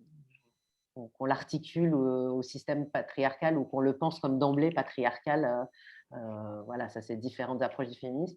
Lui, il a bien une appropriation de toutes ces formes-là de travail aujourd'hui. Donc voilà, je pense qu'on a besoin aussi d'ouvrir notre définition du travail et des rapports sociaux qu'il y a derrière pour pouvoir construire ces représentations. Voilà. Merci. Il y a Benoît à lever la main peut-être pour te répondre et puis après il y a Frédéric, Michel aussi. Avant que tu partes, peut-être une petite réponse à te donner. Ok. Voilà. Donc essayons d'être assez bref, Benoît, Frédéric, Michel, si vous pouvez, mais allez-y. Oui, je vais tâcher d'être bref. Je pense qu'il y a, alors on a dit tout à l'heure, il y a un spectre qui entre la réunion, c'est celui de Bernard Friot, je crois qu'il y en a un autre, c'est celui de l'inconditionnalité. Et je suis vraiment très, très heureux de l'intervention de Maude qui est à ce sujet extrêmement en nuance. vis-à-vis de ce revenu. C'est-à-dire que tu nous présentes la question de la revendication du salaire pour le travail domestique en disant oui, mais c'est controversé aussi au sein du féminisme. Tu nous parles aussi à un moment donné de la lutte pour le salaire étudiant. Alors attention, la lutte pour le salaire étudiant, ça n'est pas un salaire inconditionnel ou un revenu inconditionnel, c'est la rémunération de la personne qui étudie en tant que jeune travailleuse ou travailleur en formation, comme le disait l'UNEF au lendemain de la guerre. Donc, on n'est pas dans l'inconditionnalité. Alors, l'inconditionnalité, ce qui me gêne et le point que je voudrais vraiment aborder dans cette réunion, c'est de dire, vous faites un petit peu, certains d'entre vous, au moins 2 d'entre vous, comme si c'était admis par tous et tous. Et j'aurais une tendance à dire, pas Bernard Friedot, justement, dans ses écrits, on en reparlera. Or, l'inconditionnalité, elle est complexe aujourd'hui à accepter socialement. On peut très très bien dire la personne, lorsqu'elle fait quelque chose, des travails bénévoles, etc., c'est une richesse à la société. Lorsqu'elle n'est pas dans un travail aliéné, elle fait des choses qui sont utiles. Oui, c'est vrai. Comment convainc-on la société? Aujourd'hui, on n'en est pas là. Aujourd'hui, et ça c'est amusant, vous faites l'impasse. Moi j'ai lu Baptiste Milondo. Baptiste Milondo parle par exemple sur le revenu universel d'expérimentation. Bernard Friot, dans son dernier livre avec Judith Bernard, dit très clairement, attention, ça ne va pas se faire du jour au lendemain, il va falloir expérimenter. Ça se construit, il dit même une chose terrible, ça prendra plusieurs siècles à détruire la valeur capitaliste du travail, comme la bourgeoisie a mis plusieurs siècles à détruire le féodalisme. Donc on a une réunion qui est un petit peu hors sol, on se dit que tout le monde est d'accord sur la conditionnalité. Non, elle se construit. Alors comment elle se construit? Je pense qu'il y a des choses à... Alors je reste encore persuadé que autant j'admets l'idée du revenu universel ou du PNSI, hein, j'ai du mal à faire des différences, mais bon, ok, admettons. Autant je pense que la question du droit à l'emploi reste quelque chose de pertinent, qui est inscrit dans la Déclaration universelle des droits de l'homme, donc ça reste pertinent. On ne peut pas dire revenu universel, tu as le revenu universel terminé, ou tu as le PNSI terminé, tu es content. Non, non, il y a cette notion qui est très importante, qui reste très importante. Mais je pense que on doit commencer, et la première révolution à faire aujourd'hui, c'est une révolution qui consiste à déconnecter le revenu que l'on touche de la valeur ajoutée que l'on produit. C'est une première révolution à faire. C'est une révolution qui permettra d'expérimenter. N'oubliez jamais que la première obstacle à l'inconditionnalité, c'est l'idée de dire, ben oui, on produit une richesse, mais c'est une richesse qui est non monétaire. Alors, on a droit à notre richesse à l'accès marchand, oui, c'est tout à fait exact, bien sûr, je comprends la logique, tout le monde la comprend la logique, mais c'est une question de confiance entre nous dans une société, faire confiance, expérimenter. Il n'en reste pas moins dans les approches que lorsque vous voulez distribuer du revenu inconditionnel, fatalement, c'est sur la sphère monétaire que ça va être pris. On ne peut pas gommer en disant « Ah bah oui, le problème de financement, je ne m'en occupe pas ». Non, il y a un débat qui aura lieu autour du financement. C'est quelque chose qui sera là. Voilà pourquoi, alors, sur la proposition de mutualisation partielle des revenus du travail, il y a une chose que je tiens à dire, c'est que c'est une proposition ouverte. Ce n'est pas forcément le SMIC, ça peut être en dessous, parce que des gens vont dire on voudrait avoir la preuve qu'il y a quelque chose qui est réalisé. On ne va pas se mettre en indépendant et puis toucher le salaire minimum en faisant rien. Il va y avoir cette position qui va arriver dans un débat démocratique. Et inversement, les partisans de l'inconditionnalité du revenu universel vont dire non, c'est une situation qui nous va. Donc, c'est une position qui est ouverte, la mutualisation des revenus d'activité, c'est à la fois d'un outil de financement pour un revenu universel éventuel, ou du salaire à la qualification ou quoi que ce soit, et en même temps, je dirais, un outil de débat démocratique. Il faut le comprendre que c'est un objet qu'on lance de façon à faire société, de façon à, je l'espère, apprendre l'inconditionnalité. Voilà. Donc, l'inconditionnalité fait partie des paramètres ouverts de cette mutualisation partielle des revenus d'activité. Voilà.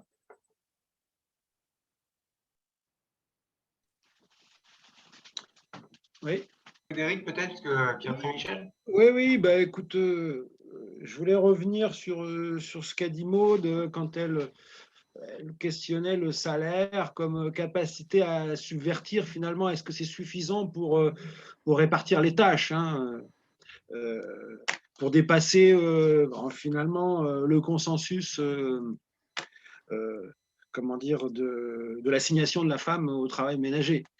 Bon, là-dessus, je crois que Silvia Federici, elle dit une chose elle est assez claire. Elle dit, voilà, je veux dire, toutes les personnes qui ont eu la chance d'avoir un salaire à ce niveau-là montrent bien que c'est plus d'autonomie pour les femmes, donc c'est moins de travail.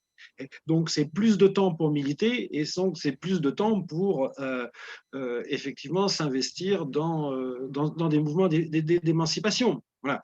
Je pense que la réponse, elle est quand même un peu là, vu qu'effectivement, aujourd'hui, l'émancipation de la femme s'est traduite par le double emploi, la double peine, c'est-à-dire qu'elles font non seulement le travail domestique, mais en plus, en plus, maintenant, elles ont un boulot. Donc, ce qui laisse beaucoup moins de temps qui laisse plus de temps pour militer, ce qui, d'après Federici, est quand même une des causes aussi de l'essoufflement ces dernières années du mouvement féministe. Voilà.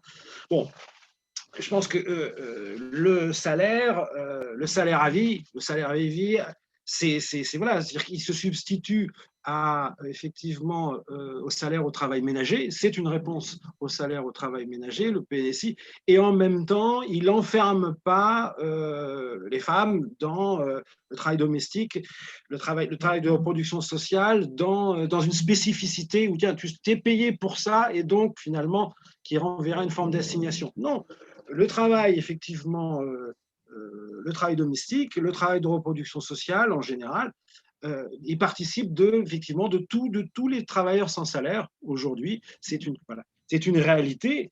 C'est une réalité qu'on prend en compte ou pas, effectivement, dans l'économie. Et je pense que c'est là où la question féministe, elle bouleverse la donne, quelque part, et elle est absolument essentielle pour le chemin vers la modernité. C'est de se dire, voilà, il n'y a pas que le travail en emploi. Il y a le travail, il y a toute une production sociale hors emploi.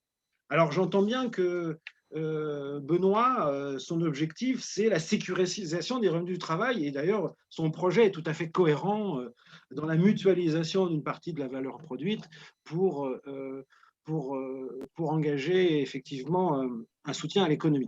Mais il reste qu'il y a aussi la sécurisation des gens qui travaillent sans salaire. Comment on fait? Voilà. Parce que étudier, c'est un travail. Élever ses gosses, reproduire là, faire le ménage, etc. C'est un travail.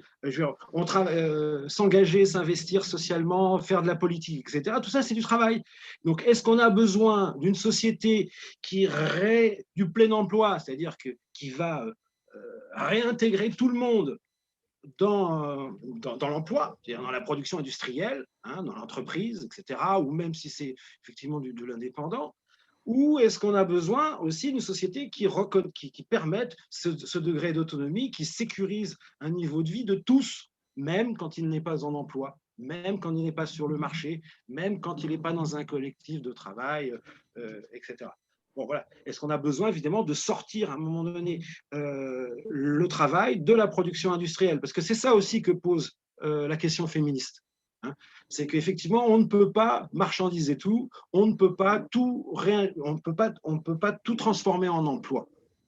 Et donc, l'activité, le travail doit être aussi financé à travers un salaire, voilà, qui reconnaisse cette production de valeur qui échappe à l'emploi. Maintenant, sur l'intervention de Michel, parce que c'est Michel qui avait proposé effectivement qu'on installe ce dialogue entre nous et que ce ne soit pas chacun qui déroule dans son couloir, et j'ai trouvé que c'était super. Moi, je souscris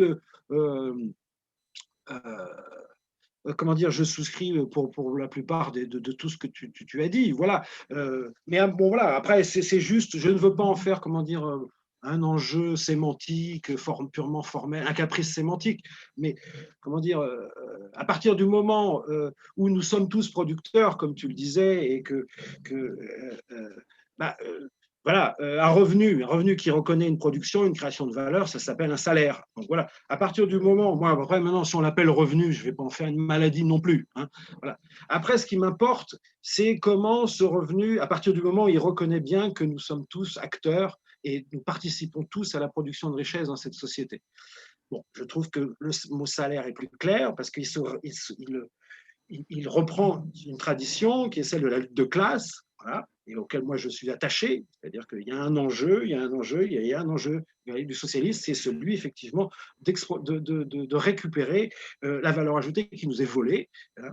Et ça, c'est un enjeu qui passe par la construction sociale du salaire, hein, par des luttes et par une tradition, par des syndicats, etc., qui se construisent, ce qui fait qu'aujourd'hui, le salariat, c'est 90% des actifs, hein, voilà, c'est 90% de la population active, c'est la force en pleine expansion dans le monde entier, et c'est celle qui est destinée effectivement à prendre le pouvoir, donc à gérer la valeur ajoutée, voilà, à gérer la création de richesse, et l'outil qui nous paraît, comment dire, adapté à ça, et qui d'ailleurs a déjà fait ses preuves, c'est la sécurité sociale. Donc là, effectivement, on rejoint le travail de Bernard Friot sur la sécurité sociale, effectivement, comme capacité du salariat à s'auto-organiser et à gérer sa propre production de valeur pour sécuriser pour sa santé, pour ses retraites, etc. Et puis pour une nouvelle étape dans la construction du salaire à vie. Parce que Benoît pose à juste titre l'acceptabilité de l'inconditionnalité. Voilà. Alors, elle se construit. C'est vrai, moi j'entends tout à fait. Est-ce que les gens sont prêts à entendre ça? Parce que moi-même, c'était un parcours intellectuel particulier pour en arriver là. Je me dis qu'aujourd'hui, il y a un enjeu quand je vois revenir la question du salaire au travail ménager, quand je vois à Benoît Hamon remporter en tout cas une primaire avec un revenu universel, quand je vois Mélenchon avec son revenu de dignité, quand je vois la CGT avec la sécurité sociale professionnelle, etc. Je vois tout un archipel comme ça, toute une communauté de pensée qui déconnecte effectivement le salaire de l'emploi et qui pense un revenu à vie, quoi, hein, ce que j'appellerais un salaire à vie, pour les raisons que je vous ai dit. Mais voilà, donc je pense qu'il y a quelque chose, ça se construit, ça ne s'est pas fait du jour au lendemain. Comment on a pu, je sais pas, intégrer les retraites et le chômage, ça a été, il a fallu l'imposer au patronat. Bon, il a fallu l'imposer au patronat, ce qu'on a fait, ça sera évidemment une lutte qui se construit dès maintenant. Je pense qu'il y a un terrain favorable aujourd'hui. Je pense que les esprits s'ouvrent quand même sur ces questions-là. Le féminisme nous aide vraiment à penser cet endroit-là, l'endroit de la participation de tous au travers du salaire gratuit, du travail gratuit et du travail invisible. Voilà, je pense que la situation commence à être mûre, peut-être que je me trompe. C'est pour ça que j'ai proposé ce premier niveau de salaire à vie, voilà, qui, à mon avis, est une étape, voilà, vers une socialisation intégrale de la valeur ajoutée, comme peut le proposer par exemple quelqu'un comme Bernard Friot, mais évidemment, en attendant le socialisme accompli, peut-être qu'il y a des étapes à franchir, comme nous les avons franchies déjà depuis longtemps.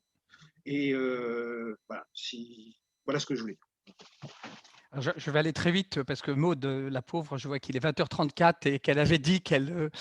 bon. Oui, je suis désolée, je vais vraiment… Oui, j'entends, mais je voudrais juste dire un mot avant que tu t'en ailles. D'accord. Donc, moi, j'entends toutes vos discussions, mais bon, pour être un peu brutal, mais on va en parler entre nous. Enfin bon, je sais bien qu'on a déjà gagné des choses avec des luttes, mais je ne suis pas sûr qu'aujourd'hui, le terrain soit si favorable que ça. Ce que je veux dire par là, par rapport à ce que disait Maud tout à l'heure, moi j'entends parfaitement ta critique qu'en gros, les propositions que je fais sont très théoriques et elles sont à des horizons. Ou pour le dire par rapport à ce que disait Benoît, l'inconditionnalité peut être un horizon. Hein, et je ne suis pas sûr effectivement qu'aujourd'hui, ça soit tout à fait acceptable pour des raisons d'aliénation, par exemple, quand on est aliéné par la valeur travail. Et pour moi, je ne vais pas faire de débat sémantique, mais pour moi, les mots de travail, salaire, tout ça appartiennent pour moi au capitalisme. Mais d'un autre côté, et je voudrais dire juste deux choses, je comprends bien que pour quitter le monde dont nous ne voulons pas, il faut s'appuyer dessus. Donc, je suis d'accord avec l'argument de Maud, à savoir qu'il faut prendre des leviers. Et c'est pourquoi, alors que moi, par exemple, quand j'entends des salaires pour, des wages for, honnêtement, je dis, non, on n'a pas besoin de salaire. Le salariat, pour moi, c'est l'exploitation. Le salariat, pour moi, je suis pour l'abolition du salariat. Mais je ne vais pas me fâcher là-dessus. Je comprends parfaitement qu'il y a, non seulement, comme tu l'as dit, une stratégie, un droit et des leviers. Mais dans ces cas-là, la temporalité n'est pas la même. Et je voudrais juste poser une question. Je veux bien qu'il y ait des leviers, je veux bien qu'il y ait des stratégies, mais s'il n'y a pas un horizon, et peut-être que ce que j'ai proposé est trop à l'horizon, mais si on ne prend pas l'inconditionnalité à l'horizon, c'est-à-dire si on ne prend pas à l'horizon l'idée qu'il faut refuser toutes les lignes de fracture et de division installées par le capitalisme, alors dans ces cas-là, à mon avis, on va pas simplement désespérer Billancourt, on va désespérer aussi les écolos. C'est-à-dire qu'il ne faut quand même pas se cacher qu'on ne peut pas non plus, et c'est là, on va le discuter tout à l'heure, moi, quand j'entends Benoît dire qu'il faut faire en sorte que les entreprises investissent et que l'on garantisse les salaires, moi qui suis dans une perspective de décroissance, je vois bien que ce que tu dis, Benoît, est nécessaire aujourd'hui, mais j'aimerais juste que ce que tu proposes aujourd'hui pour sortir soit aussitôt mis en lumière, éclairé par un horizon. Et je crois que on ne peut pas se contenter de s'opposer au capitalisme si on ne propose pas radicalement un horizon. Alors pour moi, cet horizon, il est forcément décroissant, il est forcément retourné dans les limites, il est sortir, comment dire, de tout, comment dire, le débat mortifère qui pour moi existait depuis 2 siècles entre syndicats et comment dire, et patronat. Moi, je ne vois dans le travail que l'autre face d'une même pièce de monnaie, et de l'autre côté, c'est le capital. Abolir le capital et abolir le travail, pour moi, c'est la même chose. Mais c'est un horizon, et c'est pourquoi c'est bien beau de faire mes présentations de rupture comme cela, mais s'il n'y a pas de la souplesse avec des étapes, alors là, je pense que ça ne servira à rien. Ou alors on va se raconter qu'il y aura un grand soir, mais qui d'entre nous va se le raconter? Voilà, je voulais être il ne peut pas y avoir de rejet s'il n'y a pas l'éclairage d'un projet qui doit être, oui, utopique, qui doit nous faire, comment dire, rêver. Oui, on doit accepter la fameuse expression de Serge Latouche, de décoloniser nos imaginaires colonisés par le capitalisme. Oui, il faut faire ça. On ne peut pas simplement avoir des leviers. Hein, un levier, ce n'est pas suffisant. Voilà. Je peux terminer juste là-dessus. Après, je pars en courant, mais juste pour dire que oui, mais inconditionnalité, d'accord, mais en fait, quand elle n'est pas la même pour tous, il faut d'abord faire tomber le déni, en fait. Oui, oui. Et l'intérêt, pour moi, en fait, c'est-à-dire quand on dit inconditionnalité, en réalité, pour toute une partie de la population, il y a une condition qui est peut-être pas juridiquement établie, mais qui est socialement attendue du fait des rapports de pouvoir, du fait des rapports de domination, du fait des assignations et pas simplement de l'aliénation, aussi Oui, des oui. assignations. Et du coup, moi, je veux bien qu'on ait un horizon où ce serait la même chose pour tout le monde, mais pour arriver à ça, il faut d'abord qu'on ait fait tomber ces assignations et qu'on ait mis en lumière les dénis, parce que le travail gratuit, il repose sur un déni de travail et sur un déni d'assignation. Donc, d'abord, mettre en lumière ça, et donc ça passe pour moi par effectivement un rapport de force et effectivement une lutte avant d'arriver peut-être à un horizon de construction. Mais pour arriver à ça, il faut d'abord l'avoir déconstruit et il faut d'abord l'avoir mis en lumière. Parce que si on n'a pas pensé, par exemple, le travail domestique véritablement comme du travail, alors quand on dira ça rémunère tout le monde, on continuera à ne pas penser ces travailleuses comme des travailleuses. Oui. Donc, il y a pour moi vraiment ce levier de pouvoir, il est indispensable. Ce moment de visibilisation qui passe effectivement par une dimension de conflictualité est indispensable pour arriver effectivement peut-être à un horizon. Mais tant qu'on ne fait pas ça, on continue à croire que c'est inconditionnel pour tout le monde, alors que en réalité, pour une partie de la population, il y a toujours des choses qui sont attendues, même si elles ne sont pas verbalisées. Maud, tu es d'accord en même temps de dire que les dominations patriarcales et patronales ne peuvent reposer que sur des bases qu'elles doivent obligatoirement inférioriser et invisibiliser. C'est-à-dire que qu'est-ce que c'est exercer un pouvoir si ce n'est exploiter des gens que l'on infériorise et que l'on invisibilise? Et c'est pourquoi il ne peut y avoir de production marchande capitaliste que sur ce que moi j'appelle la dernière véritable instance, qui sont les activités invisibilisées et les activités infériorisées. Et évidemment, comme par hasard, ce sont celles des femmes. C'est pourquoi, et je termine là-dessus, plutôt que de proposer aux femmes de se libérer, entre guillemets, en allant au travail, moi, je dis franchement, je préférais, tant qu'aller à la provocation, proposer aux hommes de retourner à la maison. Je pense qu'il y a plus de libération en allant tous dans la sphère de la reproduction sociale, c'est-à-dire en faisant en sorte de favoriser la reproduction sociale, j'entends la reproduction de la société pour elle-même, hein, pas la reproduction des corps, évidemment. Hein. Eh bien, il me semble que s'il faut un féminisme de rattrapage, ce n'est pas un féminisme de rattrapage où les femmes vont aller travailler pour avoir la double peine de l'aliénation patronale et de l'aliénation patriarcale, mais c'est l'inverse. Il faut que nous abandonnions. Moi je dis franchement, moi j'abandonne le mythe du travail. Oui, mais je pense qu'il ne suffit pas de… Oui, il ne faut pas qu'un horizon, mais il faut pas d'horizon sans levier, pas de levier sans horizon. Ok, je m'arrête là-dessus. Alors, c'est très bien. Je vous quitte sur cette phrase-là. Merci. Merci, Maud. Merci. Merci. Au revoir. Bonne soirée.